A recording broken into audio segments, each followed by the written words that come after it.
Well, number one, most VCs are full of shit. So just because they don't like you or they don't want to invest in you doesn't mean your product sucks. It may actually mean that your product or idea sucks. So find some people who you actually trust, that aren't going to be yes people and just tell you what you want to hear, but that will give you actual real feedback. Welcome to Adapt or Die, Transformative Leadership Conversation. This is the show where I meet top executives, entrepreneurs, CEOs, founders, and we talk about the pivotal moments that force them to either pivot or to perish. I'm Andreas Pettersson. I'm a former tech CEO that turned executive coach, and I'm also the founder of Leaders Adapt. Welcome to the show, Ryan. Hey, good to see you. Thanks for having me.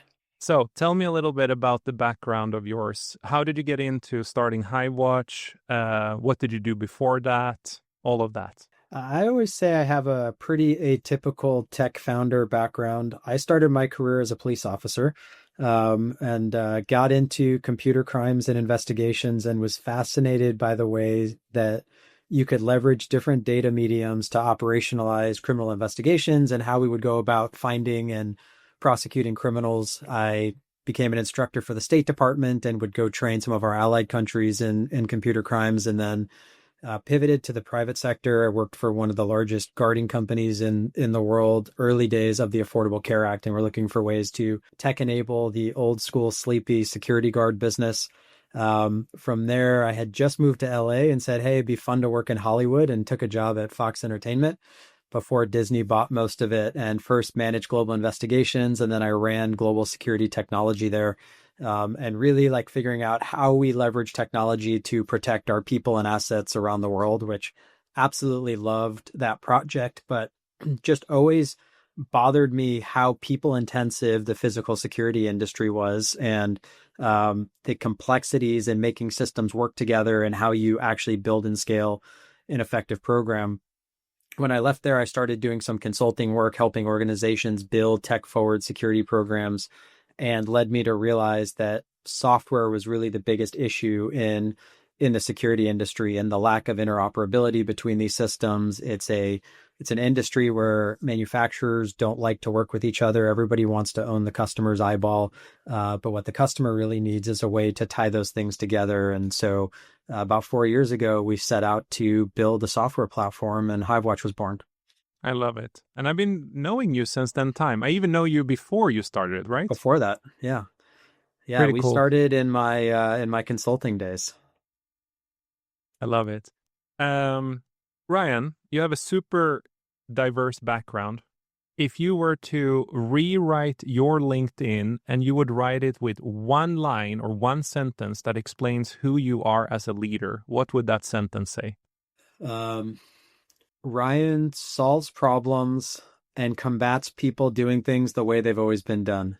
And combats may be a nice word for what I would actually say. I think I just censored myself live for you. Yeah, it's like I disrupt things.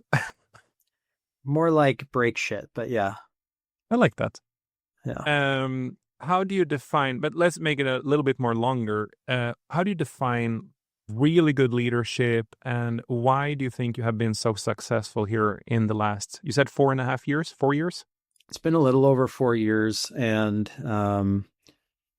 I think adaptation, actually, like, not to go with the name of the podcast, but I like it. Promote it. Yeah, let's promote it. I that's been a big part of it, because I'm not a repeat founder. I have not built and scaled software companies. I'm building software in an industry that's very antiquated and not tech forward. And the number of lessons that we've learned along the way over the last 4 years, technologically, operationally, scaling the business, raising capital. We could spend days talking about, I went to grad school and that was great, but I feel like I've gotten a PhD doing all this. And without the ability to adapt, like I always tell our team, go make mistakes. I encourage it. Nobody's ever gotten in trouble for making a mistake.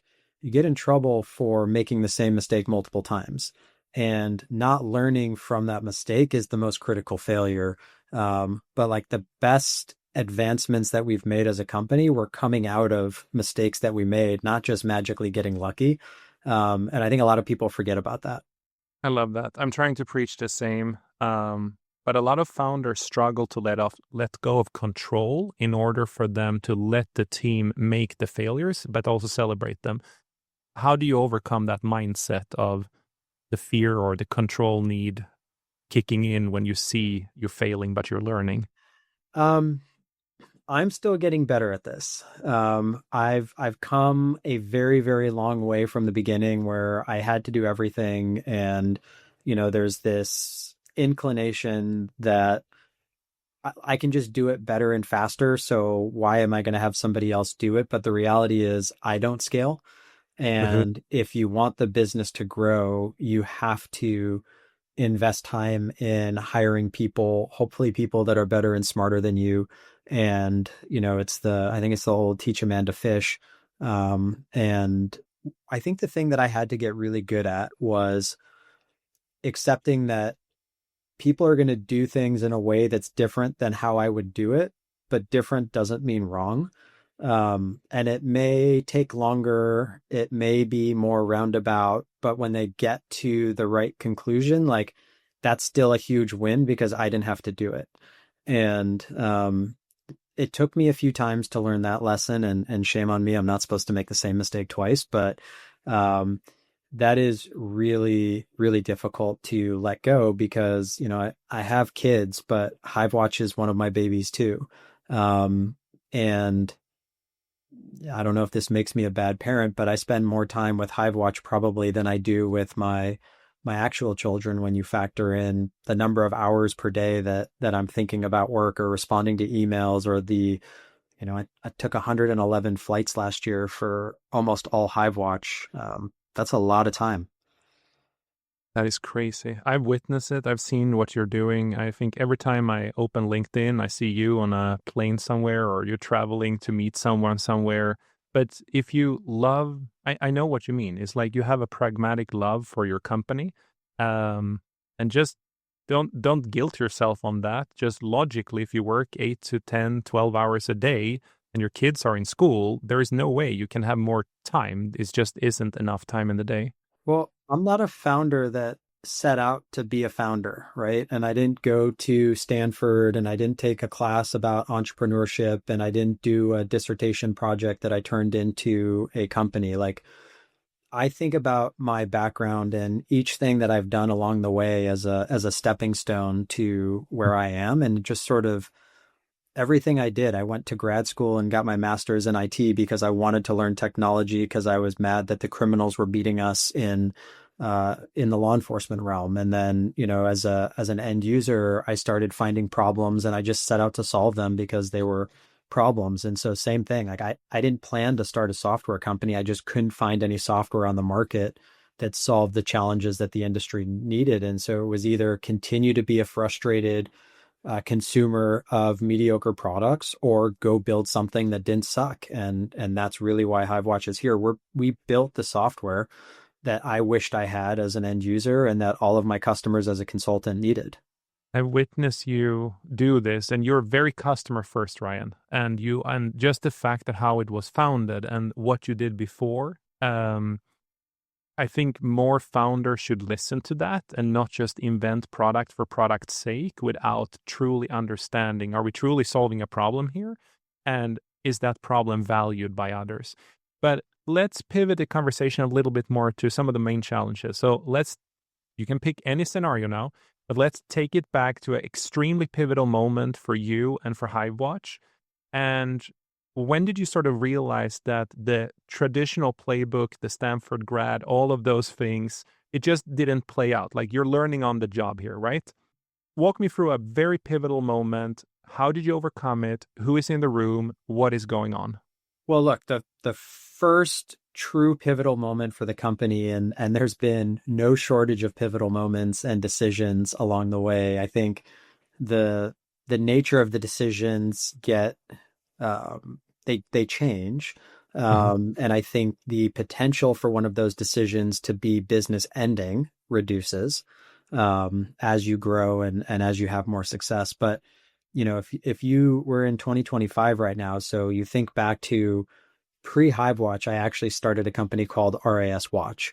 and it was a managed service company. And before we had any VCs and outside investors, I funded the company with my own money in the beginning of 2020. Now, if you remember history, right after I poured every dollar to my name into the company, COVID hits.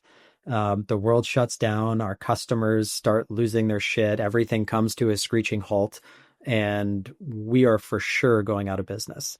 There is no way we are surviving this period of time. And so at that point, in the room was me and my COO and a few of my key leaders, and we're putting on brave faces for all of the employees. I told everybody this story a couple of years later after we were doing great and everything was fine. But for almost an entire year, I didn't take a salary.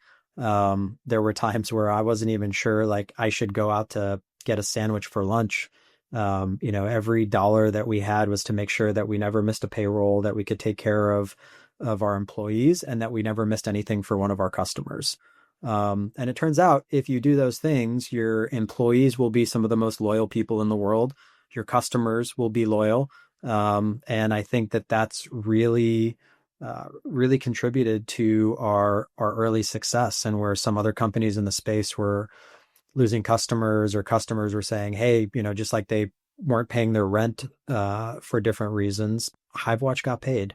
And our customers were prioritizing making sure that we got paid because we had those relationships, and they knew we were a startup, and that was important, and that literally, like, that payment was the difference between an employee getting a paycheck or not.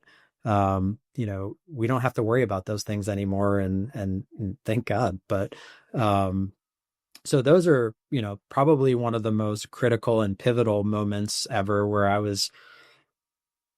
wasn't worried about myself in that moment, right? Like, I'm employable. My wife is a very smart marketer and is highly employed. Like, we will be fine and we can get jobs, and that wasn't the concern. It was really fear of letting all of our employees down, and the people who count on their paycheck and their mortgages and their car payments and their kids. And that's a really heavy weight to carry. And at the end of the day, like, we didn't have to let people down, thankfully. But so that was probably the biggest one, and that still sticks with me today, as a company. And every time we make a hiring decision and open a new role, it's not just, hey, it would be nice to have an engineer to do this. It's, okay, are we as a company in a position to make a long-term commitment to this person? And obviously it presumes that their performance is good and all of that. But that, like, when we extend an offer of employment to somebody, like, we are making a commitment to them and their family and all of the things that come with that. And I think that that's something that I carry with me from that time. Ryan, I am very impressed with your open vulnerability to share that story. I also think it makes you who you are. And many founders, they will mention the story before they got the big win or before whatever. But the fact that you pick a story here that clearly showcase when you're willing to sacrifice a lot, and you did sacrifice a lot during that time frame, but it says a lot about your integrity, your morale. And I think many people listening to this afterwards, I really hope you understand how much it takes for a person to be willing to go that far to make sure that everyone else gets paid. So thank you for No, sharing it. for sure. And I didn't have anybody around me like that when I was starting HiveWatch. I barely knew what a VC was, let alone, I certainly didn't know any of them. And the founders that I did meet, everybody was magically some overnight hero and success. And you learn along the way that that's bullshit. Like, there's no such thing. Mm-hmm. But I always try to talk about the challenges and the pains, because you really learn very little from all the successes. Maybe you sit there and be jealous and think about, how you want to be in that person's shoes. But most likely that person had to overcome a fair amount of stuff along the way, whether they choose to talk about it or not. We were, by all accounts, uninvestable when we raised our first round of capital. And Jordan, my co-founder, and I, we did 150 VC pitches to raise our seed round. That's pretty unheard of. That's crazy. The amount of no's that you have to hear and the amount of bullshit reasons for no and the amount of, we'll be cheering you on from the sidelines, which is, VC speak for no, thank you. And we're never going to talk again. Um, but even getting connected to 150 VCs and using our network to figure out, how to parlay one conversation into another one and to find the right people and the people that weren't going to be scared off. One of the biggest reasons that people passed on investing in HiveWatch, number one, was me. I was a solo founder at the time. I didn't have a tech background. I didn't know how to write code. I didn't go to a Stanford or what's considered a center of excellence. Like everything that they look for in early stage founders, I didn't have other than market experience and, pretty good background in physical security. And so I think the question wasn't, is Ryan the person that understands the market and, is the right person for that? It's really, can Ryan hire a technical team that can build a piece of software, and can he scale a company behind that? And most people said no. And so finding that one firm that was willing to actually do the research, because that was the other piece. Physical security is not a market that VCs really know. Cybersecurity has been a sexy market for VC dollars for a long time. Physical security investment is usually later stage. It's usually private equity. And the second biggest reason that people passed on investing in HiveWatch is they said, you're competitive with Verkada and we don't want to compete against Verkada. And it was funny because I said, you know what, we're not competitive with them and we will be partners with them. And I know you were competitive in your old company, but the reality is a year ago when we announced our partnership with Verkada, I had a little bit of fun sending the links to the press release to some of those VCs that passed because of our Verkada competitiveness and said, hey, look at our public partnership now, which I don't know, maybe a little bit petty, but I think there's a lot of misconceptions about spaces like ours. And there's other industries like physical security where you have to find the VC or the investor that's willing to do the work and educate themselves on the market, because we are physical security is actually a bigger market than cybersecurity. But it takes a lot of education to help people understand like what the actual opportunity here is. I think, Ryan, when I wanted you to actually do this. So if we have a listener here and they have been out and they have done 10 pitches and they feel horrible, tell them why they should continue. Well, number one, most VCs are full of shit. So just because they don't like you or they don't want to invest in you doesn't mean your product sucks. It may actually mean that your product or idea sucks. So find some people who you actually trust, that aren't going to be yes people and just tell you what you want to hear, but that will give you actual real feedback. Find some good early advisors who have been in the space, who have done it, to pitch your idea to. Talk to early customers. I mean, this was one of the most pivotal things that we did was we found some huge companies that were spending tens, if not hundreds of millions of dollars trying to solve the problem that HiveWatch set out to solve, and get them on board as design partners and people who are willing to take a bet on a startup. And, I think those are the biggest things. They're proof points, because founders all day will say, this is the best idea in the world and come back me, come fund me. But really the question is, if I'm going to invest millions of dollars in this business and expect a 10 plus X return on my capital, is there a business here? And nothing says yes like customers putting their money where their mouth is.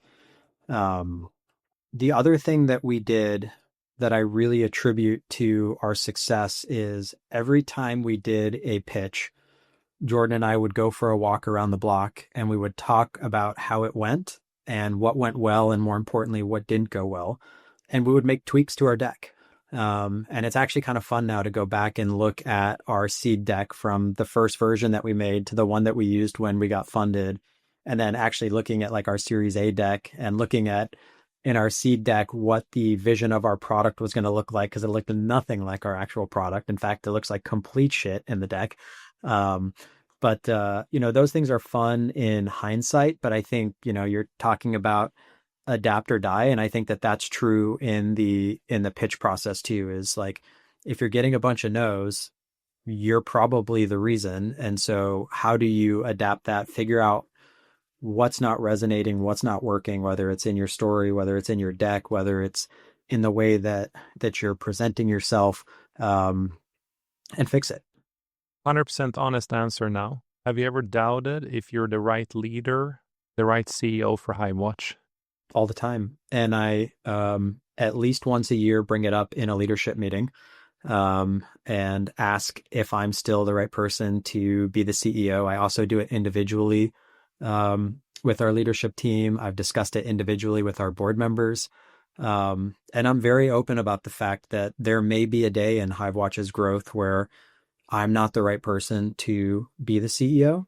And it's not an ego thing. It's like, I have a lot of equity in the company. And if the best thing for the business is to bring in, I say a real CEO, but to bring in somebody who's been there or who's, better positioned to take the company to the next stage, then I will happily get out of the way. And that doesn't mean that I'm walking away from the business. It means that like I will be a contributor in the place that makes the most sense.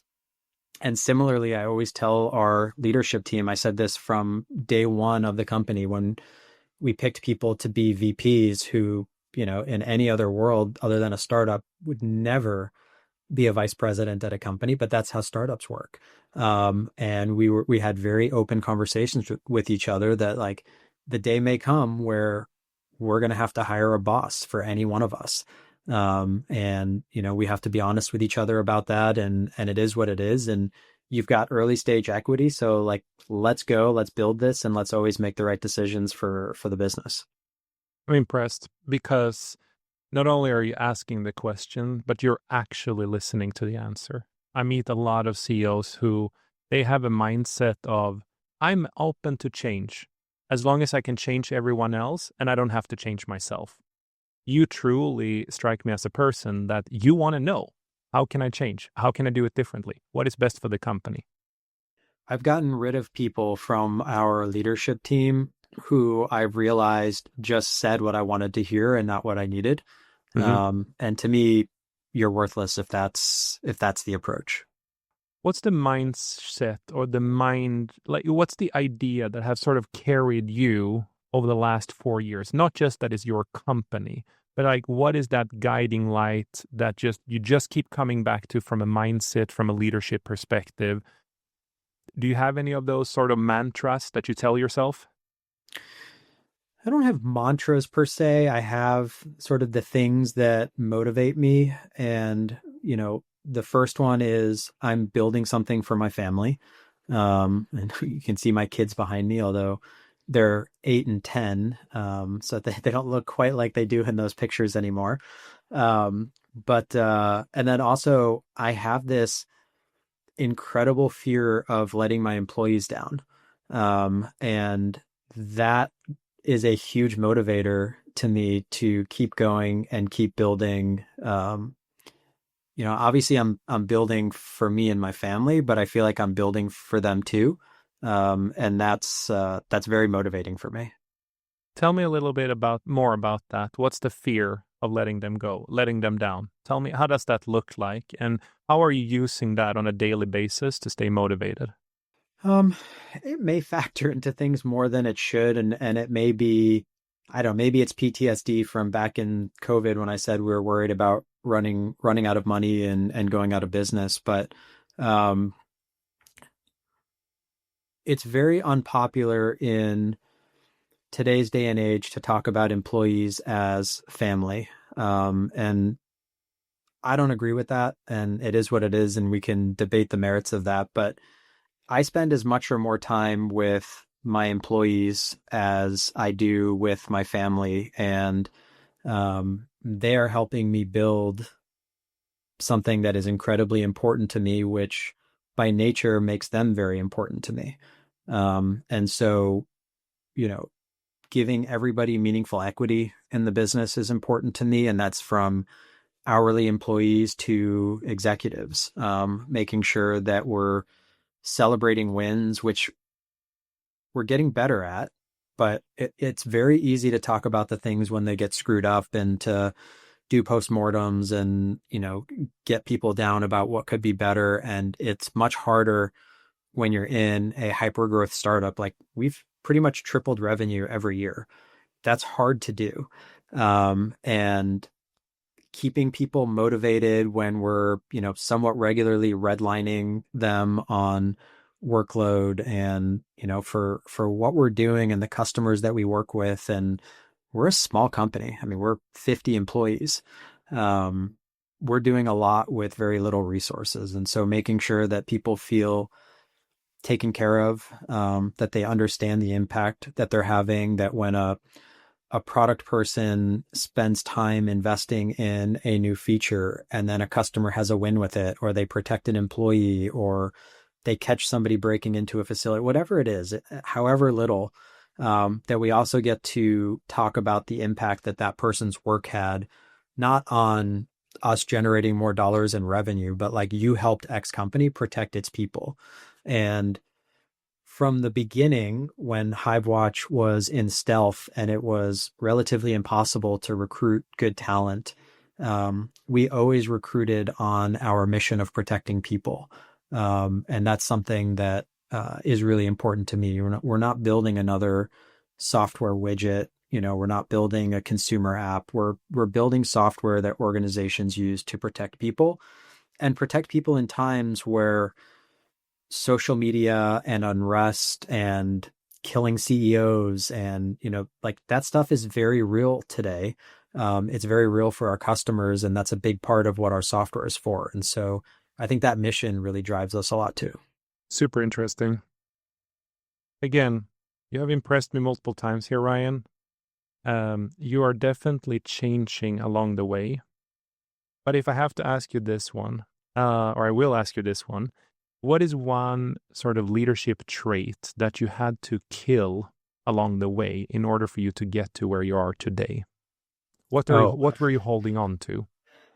Well, I lost this one a long time ago, but my biggest challenge was really the mental transition from law enforcement to corporate, and going from sort of the police officer, tell people what to do mentality, very direct. And in the corporate realm, that didn't sit well with people. And I found myself fairly regularly in HR's office in my first job because I had pissed somebody off, or, and I was never wrong, by the way. Like this was a lazy employee, and I would tell them, like, do your job, stop being lazy. It wasn't incorrect what I was saying, but the way in which I was going about it, or the tone of my voice, or I remember my first interaction with union employees, and that the way you do things when there's a collective bargaining agreement is different than how you do it with other employees. And those are the things that you don't learn those things in school. There's no class for that. I feel like you have to screw that up to learn that lesson. You have to get that first National Labor Relations Board letter inviting you to a friendly hearing to learn that lesson.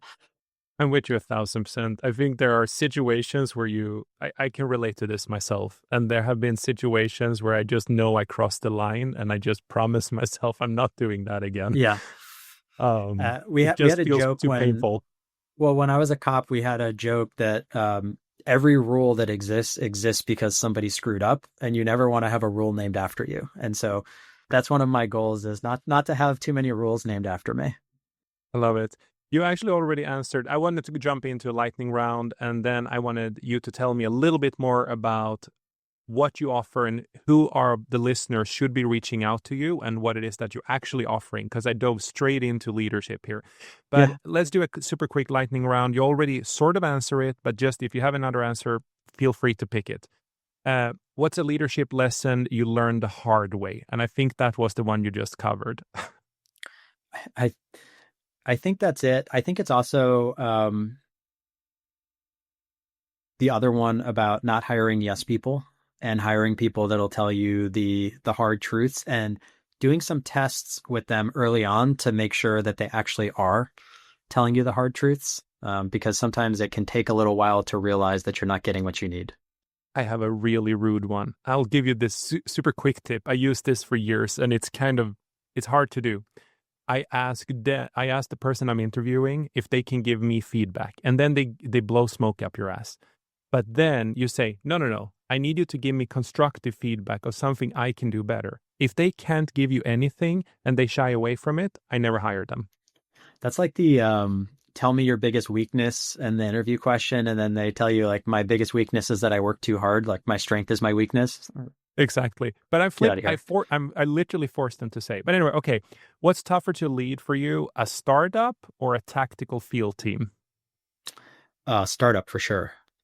Okay. Book or mental model you return to again and again and again.